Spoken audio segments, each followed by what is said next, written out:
여러분, 역사에는 칼과 창이 아니라 단 하나의 취미로 왕국을 무너뜨린 인물들이 있습니다.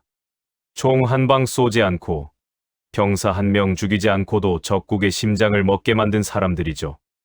오늘 이야기할 인물은 바로 그런 존재입니다. 단지 바둑판 위에서 왕과 마주 앉았을 뿐인데 그 결과는 500년 역사를 자랑하던 수도의 함락이었으니까요. 지금부터 역사상 가장 치밀했던 스파이 작전, 승려도림의 이야기를 시작하겠습니다. 본격적인 이야기에 앞서 구독과 좋아요 한 번만 부탁드리겠습니다. 서기 475년, 백제와 고구려의 국경 지대에 한 명의 승려가 나타났습니다.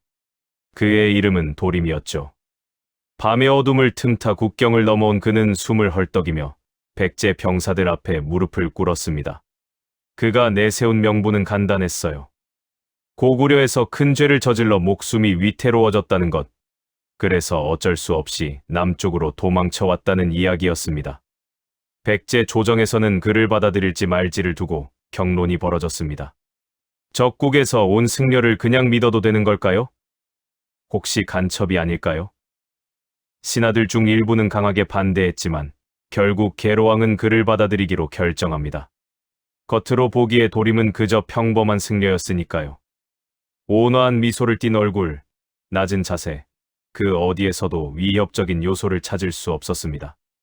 하지만 이 모든 것이 철저히 계산된 연극이었습니다. 도림은 사실 고구려 장수왕이 직접 선발해서 보낸 정예의 첩자였거든요. 그의 임무는 단 하나, 백제를 안에서부터 무너뜨리는 것이었습니다. 칼이나 창이 아니라 훨씬 더 치명적인 무기를 사용해서 말이죠. 그 무기가 무엇이었을까요? 바로 왕의 취미, 바둑이었습니다. 도림이 백제에 도착했을 때 상황을 잠깐 살펴볼까요? 당시 백제는 한성을 수도로 삼고 있었고 계로왕이 통치하고 있었습니다. 계로왕은 아버지 비유왕의 뒤를 이어 왕위에 올랐는데 그는 특별한 열정을 가진 인물이었어요. 무엇에 대한 열정이냐고요? 바로 바둑이었습니다. 왕은 바둑에 완전히 빠져 있었고 궁궐 안에서 바둑을 잘 두는 사람을 늘 찾아다녔죠. 도림은 백제에 도착하자마자 이 정보를 재빨리 파악했습니다. 아니, 사실 그는 백제로 오기 전부터 이미 다 알고 있었을지도 모릅니다. 고구려 정보망이 계로왕의 취미를 세세하게 보고했을 테니까요. 도림에게는 명확한 계획이 있었습니다.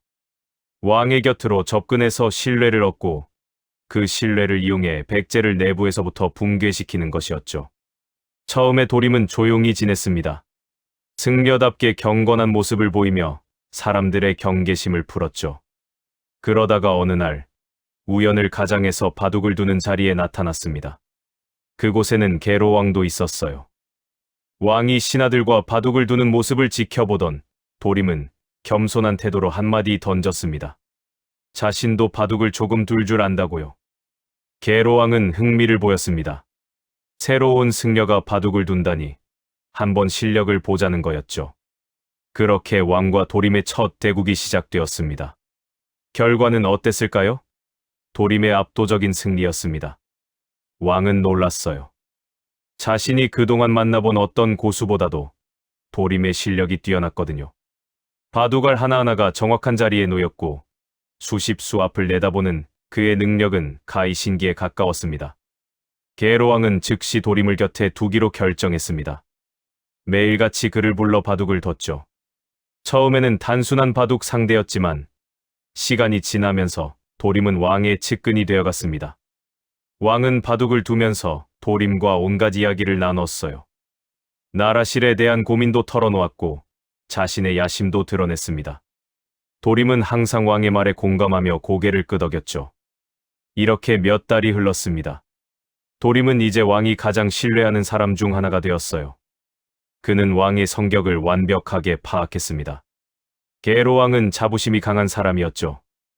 백제가 한반도의 강국이라는 자부심, 자신이 위대한 왕이 되어야 한다는 욕망이 가득했습니다. 도림은 바로 이 지점을 공략하기로 마음먹었습니다. 어느 날 바둑을 두던 중 도림이 조심스럽게 말을 꺼냈습니다. 대왕의 바둑 실력은 정말 훌륭하다고, 이렇게 지혜로운 분이 다스리는 나라라면 분명 번영할 거라고 칭찬했죠. 그러고는 잠시 말을 멈췄다가 안타까운 표정을 지었습니다. 왕이 물었어요. 무엇이 안타까운 건지 말해보라고요. 도림은 천천히 입을 열었습니다. 대왕의 위엄과 지혜에 비해서 궁궐의 모습이 너무 소박하다는 것이었죠. 한성의 성벽도 다른 나라에 비하면 높지 않고 왕실의 건물들도 화려함이 부족하다는 겁니다. 이렇게 훌륭한 왕이 계신 나라인데 겉으로 보이는 위엄이 부족하면 주변국들이 백제를 우습게 볼 수도 있다고 말했습니다. 계로왕의 표정이 변했습니다. 도림의 말이 자신의 마음속 깊은 곳을 건드렸거든요. 사실 왕도 늘 그런 생각을 하고 있었습니다. 백제는 분명 강한 나라인데 왜 수도의 모습은 그에 걸맞지 않을까? 왜 궁궐은 이렇게 평범할까? 선대 왕들의 무덤조차 소박하기만 했죠. 도림은 계속해서 왕의 자존심을 자극했습니다. 다음 대국에서도, 그 다음 대국에서도 비슷한 이야기를 꺼냈어요. 백제의 국력이라면 충분히 웅장한 건축물들을 지을 수 있다고, 후대의 길이 남을 위대한 업적을 남겨야 한다고 속삭였습니다. 왕의 마음이 흔들리기 시작했죠.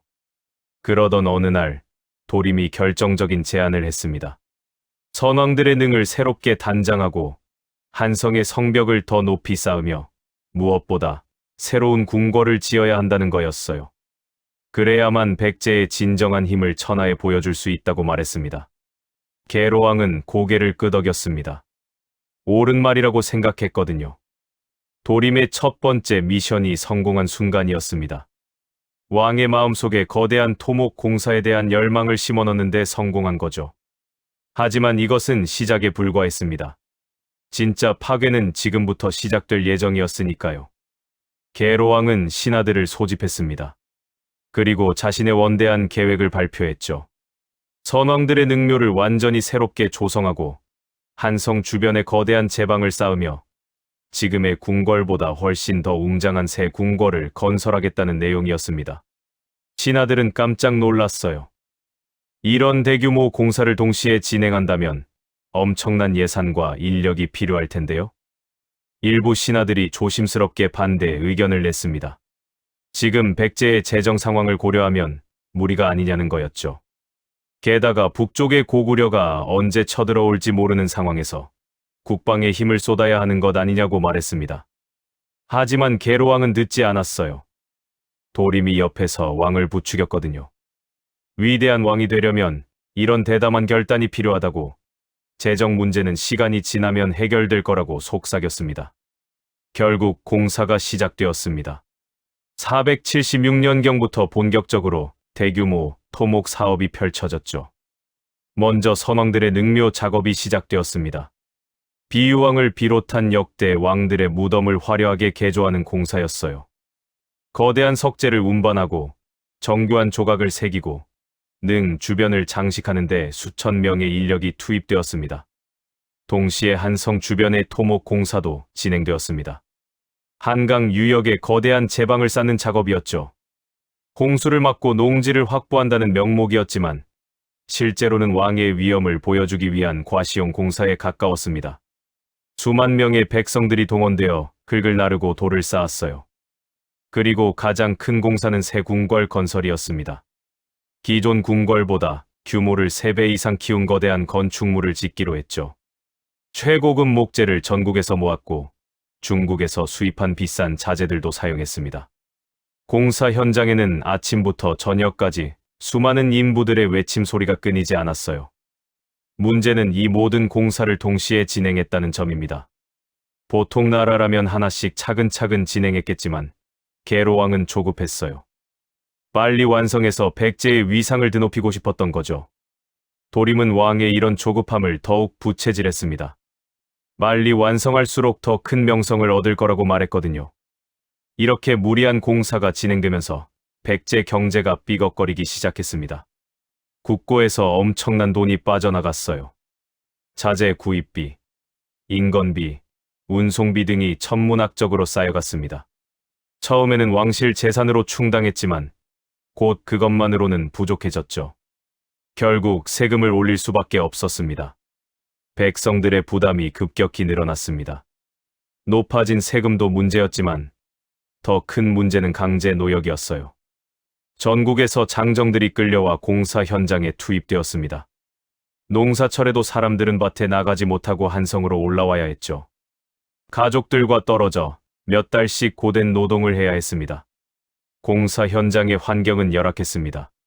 제대로 된 휴식 시간도 없었고 식사도 부실했어요. 무거운 돌을 나르다가 다치는 사람들이 속출했습니다. 일부는 그 자리에서 목숨을 잃기도 했죠. 하지만 왕은 공사 속도를 늦추지 않았습니다.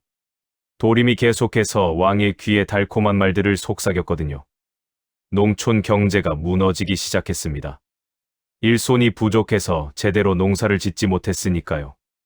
수확량이 줄어들었고 식량 가격이 치솟았습니다. 백성들의 불만이 커져갔지만 왕궁은 이를 무시했어요. 오히려 공사를 더 서두르라는 명령만 내려왔습니다.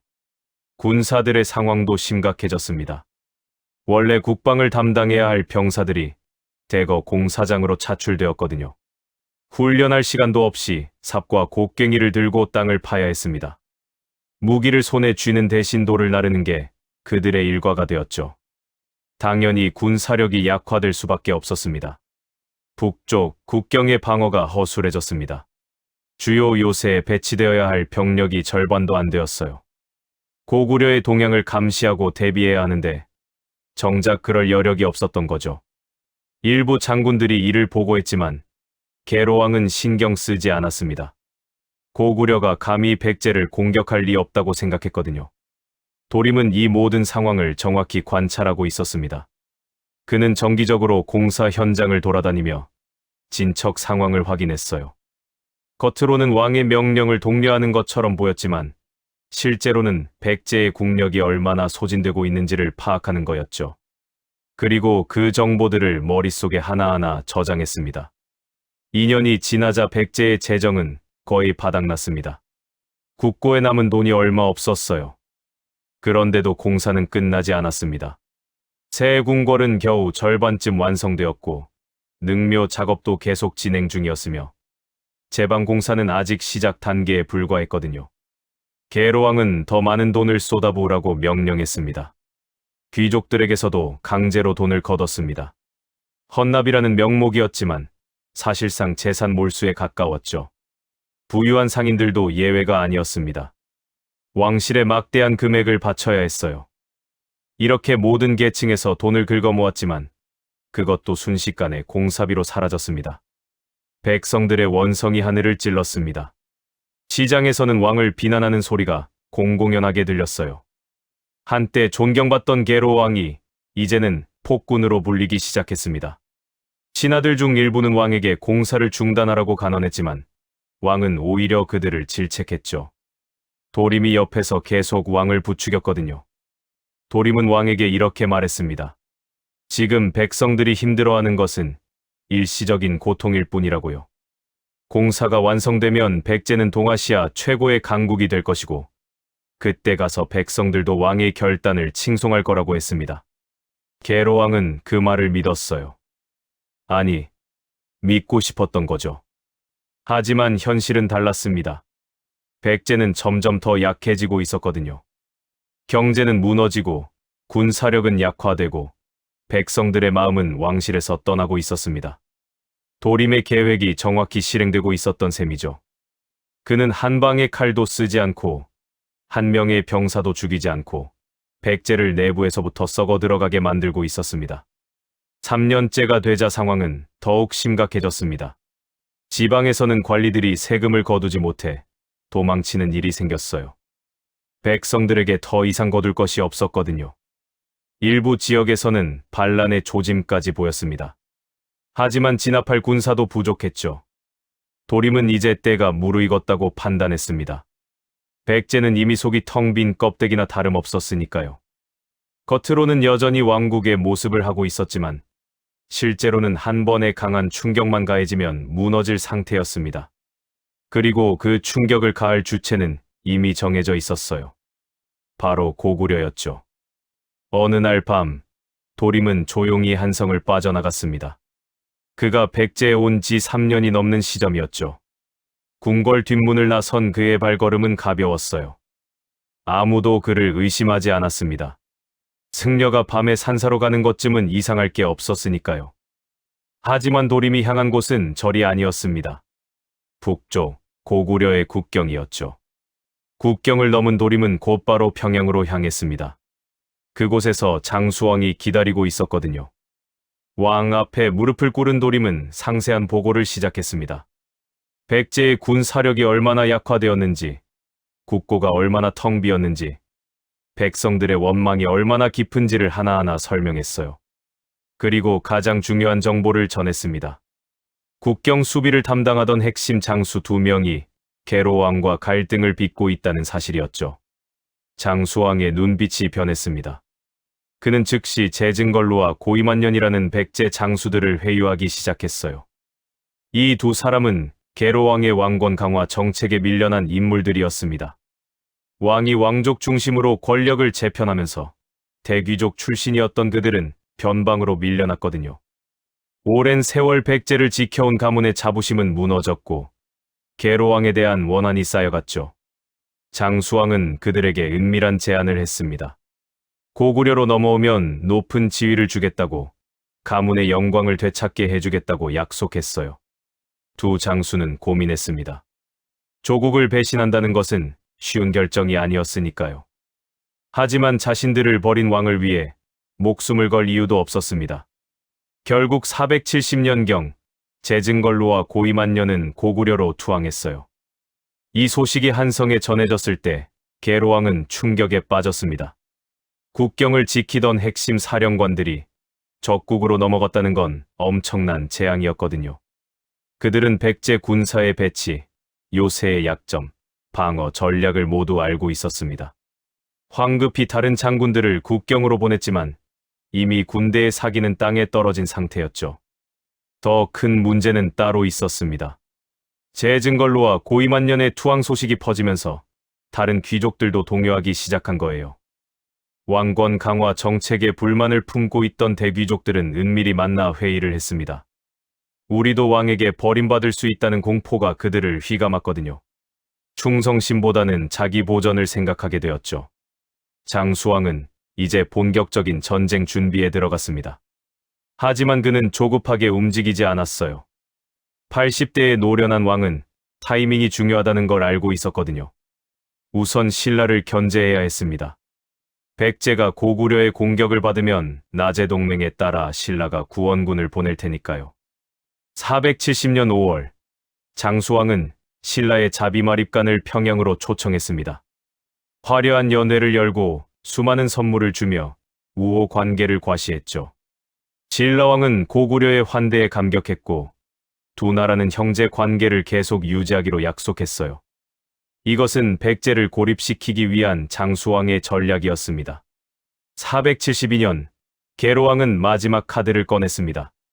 중국 북조의 강대국 북위에 국서를 보낸 거예요. 내용은 간절했습니다. 고구려를 함께 공격하자는 제안이었죠. 계로왕은 국서에서 장수왕을 맹렬히 비난했습니다. 고구려가 얼마나 위협적인 존재인지, 장수왕이 얼마나 신뢰할 수 없는 인물인지를 역설했어요. 하지만 이 국서는 치명적인 실수였습니다. 북위는 고구려의 협력이 필요한 상황이었거든요. 남조와 대립하고 있던 북위에게 고구려는 중요한 동맹국이었습니다. 북위는 백제의 제안을 거절했을 뿐만 아니라 그 내용을 고구려에 알려주기까지 했어요. 장수왕은 분노했습니다. 백제가 뒤에서 자신을 협공하려 했다는 사실을 확인한 순간이었죠. 이제 명분도 생겼습니다. 장수왕은 신하들을 모아놓고 선언했어요. 백제가 먼저 도발했으니 응징해야 한다고, 조상들의 원수를 갚을 때가 왔다고 말했습니다. 고국원왕이 백제군의 화살에 맞아 죽은 지 100년이 넘었지만 그 치욕은 아직도 고구려인들의 가슴에 남아 있었거든요. 475년 초여름, 평양에서는 대규모 군사 동원이 시작되었습니다. 장수왕은 직접 3만 명의 정예군을 지휘하기로 결정했어요. 80대의 나이에도 불구하고 그는 말을 타고 선두에 섰습니다. 고구려군은 네 갈래로 나뉘어 남하를 시작했죠. 재증걸로와 고이만년이 선봉대를 맡았습니다. 백제의 지리를 완벽하게 알고 있는 그들은 최적의 진격 루트를 제시했어요. 고구려군의 남하 속도는 놀라웠습니다. 평양에서 한성까지 약 240km. 그들은 이 거리를 3주 만에 돌파했거든요. 하루 평균 11km 이상을 행군한 셈이었죠. 이동하면서 철저히 비밀을 유지했습니다. 백제의 정탐꾼들이 알아채기 전에 이미 예성강 방어선에 도달해 있었어요. 백제의 북방 수비대는 허를 찔렸습니다. 갑자기 나타난 대군 앞에서 제대로 저항도 못했죠. 병력도 부족했고 훈련도 제대로 안 되어 있었습니다.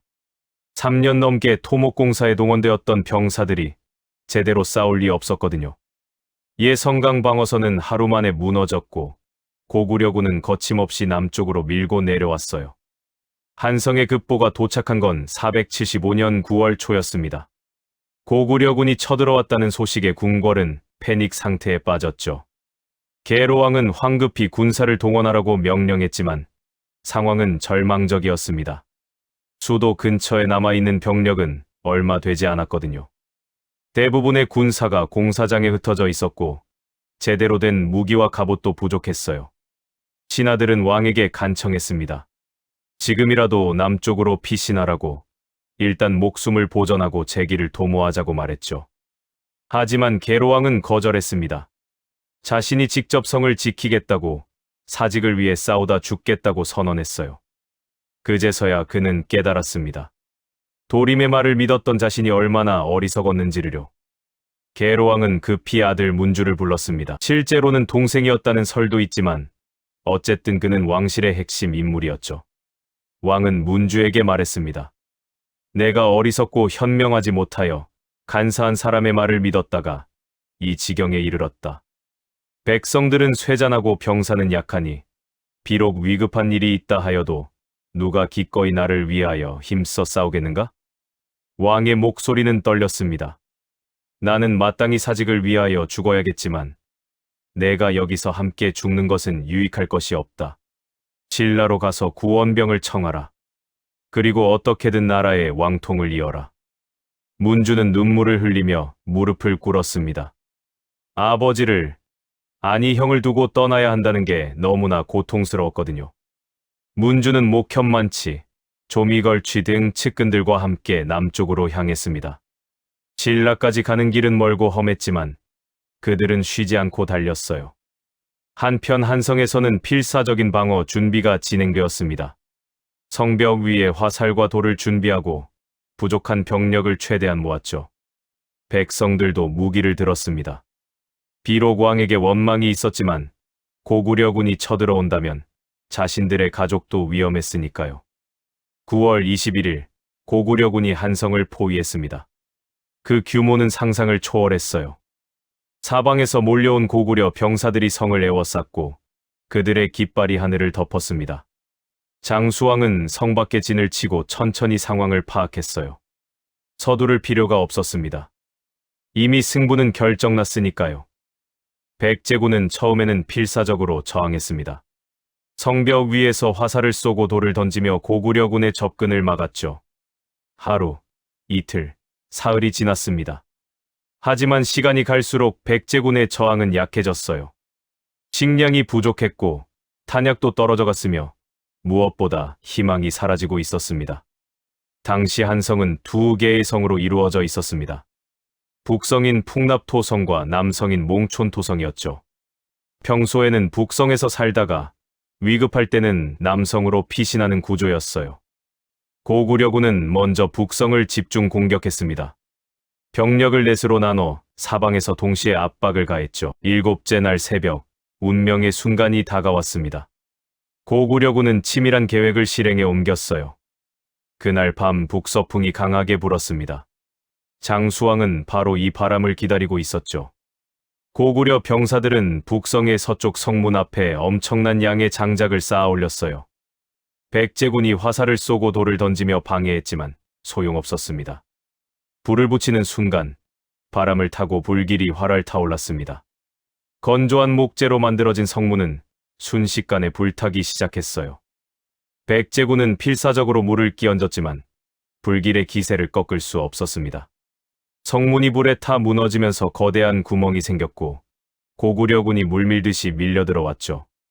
북성의 함락은 순식간에 일어났습니다. 백제군은 혼란에 빠졌고 제대로 싸워보지도 못하고 무너졌어요. 살아남은 병사들과 백성들은 남성으로 도망쳤습니다. 계로왕도 급히 남성으로 피신했죠. 하지만 남성은 북성보다 훨씬 작았습니다. 수많은 피난민이 몰려들면서 성안은 아비규환이 되었어요. 고구려군은 즉시 남성 포위에 들어갔습니다. 이번에는 더욱 치밀하게 포위망을 좁혀왔어요. 성 안의 상황은 급격히 악화되었습니다. 물과 식량이 부족했고 부상자들이 속출했으며 무엇보다 사기가 완전히 꺾여버렸죠. 항복하자는 목소리가 나오기 시작했어요. 계로왕은 성벽 위에 서서 타오르는 북성을 바라보았습니다. 자신이 20년 동안 통치한 도시가 불타고 있었어요. 그가 그토록 공들여 만들려 했던 웅장한 궁궐은 이제 연기와 재로 변해가고 있었습니다. 왕은 쓰디쓴 자책감에 휩싸였죠. 도림을 믿었던 자신, 신하들의 간언을 무시했던 자신, 백성들을 고통 속에 몰아넣었던 자신이 너무나 원망스러웠습니다. 9월 28일 밤, 계로왕은 결단을 내렸습니다. 이대로 있다가는 모두 죽는다는 걸 알았거든요. 마지막 희망은 탈출이었어요. 어둠을 틈타 성을 빠져나가 남쪽으로 도망치면 혹시 문주가 이끄는 신라 구원군과 만날 수 있을지도 몰랐습니다. 왕은 수십 명의 기병을 선발했어요. 그들과 함께 남성의 동쪽 성문을 빠져나갈 계획이었죠. 한밤중 성문이 조용히 열렸습니다. 계로왕과 호위 기병들이 말을 타고 빠져나왔어요. 그들은 소리 없이 동쪽으로 질주하기 시작했습니다. 처음에는 성공하는 듯 보였어요. 어둠 속에서 그들의 모습은 잘 보이지 않았으니까요. 하지만 고구려군의 포위망은 완벽했습니다. 막루에서 보초를 서던 고구려 병사가 수상한 움직임을 포착했어요. 즉시 신호가 올라갔고 추격조가 움직이기 시작했습니다. 말발굽 소리가 밤의 정적을 깼죠. 계로왕 일행은 더 빠르게 달렸지만 추격자들도 멈추지 않았어요. 추격전의 선두에는 재증걸로와 고이만년이 있었습니다. 한때 백제를 지키던 그들은 이제 옛 주군을 쫓고 있었죠. 그들은 계로왕의 얼굴을 알고 있었습니다. 달빛 아래서도 왕을 알아볼 수 있었어요. 저기다, 계로왕이다, 재증걸루가 외쳤습니다. 계로왕의 호위병들이 추격자들과 맞서 싸웠습니다. 칼과 창이 부딪히는 소리가 울려 퍼졌어요. 하지만 수적으로 열세였던 백제군은 하나둘 쓰러져 갔습니다. 결국 계로왕은 포위되었고 말에서 내려야 했죠. 게임은 끝났습니다. 재증걸로와 고이만년은 천천히 계로왕에게 다가갔습니다. 한때 이 왕을 섬겼던 그들은 지금은 적국의 장수가 되어 있었어요. 고구려 군법에 따라 그들은 먼저 말에서 내려 옛 군주에게 절을 올렸습니다. 형식적인 예의였죠. 그리고 계로왕의 얼굴을 향해 3번 침을 뱉었어요. 대왕, 아니 계로여. 재증걸로의 목소리는 차갑고 냉정했습니다. 그대는 충신들을 버렸소. 대대로 백제를 지켜온 가문들을 짓밟았소. 오직 왕족만을 중시하고 우리를 변방으로 내몰았소. 그 대가를 치를 때가 왔소. 계로왕은 아무 말도 하지 않았습니다. 변명할 수도 항변할 수도 없었어요. 그들의 말이 들리지 않았으니까요. 왕은 자신의 정책이 이런 결과를 낳았다는 걸 이제야 깨달았습니다. 하지만 너무 늦었죠. 그들은 계로왕을 결박하여 말에 태웠습니다. 그리고 강을 건너 북쪽으로 끌고 갔어요. 목적지는 아차산이었습니다. 지금의 서울 워커힐 호텔 자리 근처였죠. 그곳에서 한 성이 한눈에 내려다 보였습니다. 장수왕은 의도적으로 그 장소를 선택했어요. 계로왕에게 자신이 잃은 것을 보게 하려는 거였죠. 아침 햇살이 한 성을 비췄습니다. 연기가 피어오르고 성벽 곳곳에서 불길이 타오르고 있었어요. 500년 가까이 백제의 수도였던 한 성이 무너지는 순간이었습니다. 아차산 기슭에는 수많은 백제 백성들이 모여들었어요. 결박당한 왕을 보기 위해서였죠. 고구려군은 왕비와 왕자들, 그리고 왕족들을 모두 붙잡아 그곳으로 끌고 왔습니다. 계로왕은 고개를 들어 가족들을 보았어요. 부인의 눈에는 눈물이 가득했고 아이들은 공포에 떨고 있었습니다. 그의 가슴이 찢어지는 것 같았죠. 처형식이 시작되었습니다. 고구려의 군관이 계로왕의 죄목을 낭독했어요. 부귀와 짜고 고구려를 배신하려 했다는 것, 백성들을 착취하고 고통 속에 몰아넣었다는 것, 신하들을 탄압하고 나라를 약하게 만들었다는 것. 하나하나가 명백한 사실이었습니다. 계로왕은 조용히 그 말들을 들었습니다. 부인할 수도 없었고 부인하고 싶지도 않았어요. 이제 모든 것이 끝났으니까요. 그는 마지막으로 한성을 바라보았습니다. 저곳에서 태어나고 왕이 되었으며 꿈을 꾸었던 곳이었죠. 하지만 그 꿈은 모두 재가 되어버렸습니다. 경리가 칼을 들었습니다. 둔탁한 소리가 울렸고 계로왕의 목이 땅에 떨어졌어요. 백제의 21대 왕, 한성 시대의 마지막 왕이 이렇게 생을 마감했습니다. 향년을 정확히 알 수 없지만 그는 20년 동안 왕위에 있었어요. 영광의 시간도 있었지만 결국 비참한 최후를 맞이했죠. 왕비와 왕자들, 그리고 왕족들도 차례로 처형되었습니다. 고구려는 백제 왕실의 씨를 말리려 했던 거예요. 한 시대가 완전히 막을 내리는 순간이었습니다. 고구려군은 한성에 남아있던 백성 8,000명을 포로로 잡아 북쪽으로 끌고 갔어요. 그리고 얼마 지나지 않아 고구려군은 철수했습니다. 한성을 점령하고도 그곳에 주둔하지 않았어요. 이상한 일이었죠. 왜 장수왕은 한성을 차지하지 않았을까요? 여러 설이 있지만 가장 유력한 건 보급선의 문제였습니다. 평양에서 한성까지는 너무 멀었거든요. 그곳을 유지하려면 엄청난 비용과 병력이 필요했죠. 대신 장수왕은 한강 이북의 아차산 일대의 보루를 건설했습니다. 여러 개의 군사기지를 만들어 병력을 주둔시켰어요. 이제 한강이 새로운 국경선이 된 셈이었죠. 백제는 건국 이래 지켜온 한강 유역을 완전히 잃어버렸습니다. 바로 그때 남쪽에서 군대가 올라오고 있었습니다. 문주가 이끄는 신라 구원군이었어요. 문주는 신라의 자비마립간을 직접 만나 간절히 호소했습니다. 낮에 동맹의 의리를 호소하며 백제를 도와달라고 애원했죠. 자비마립간은 고민했습니다. 고구려와는 막 화친을 맺은 상태였거든요. 하지만 동맹의 의리를 저버릴 수는 없었어요.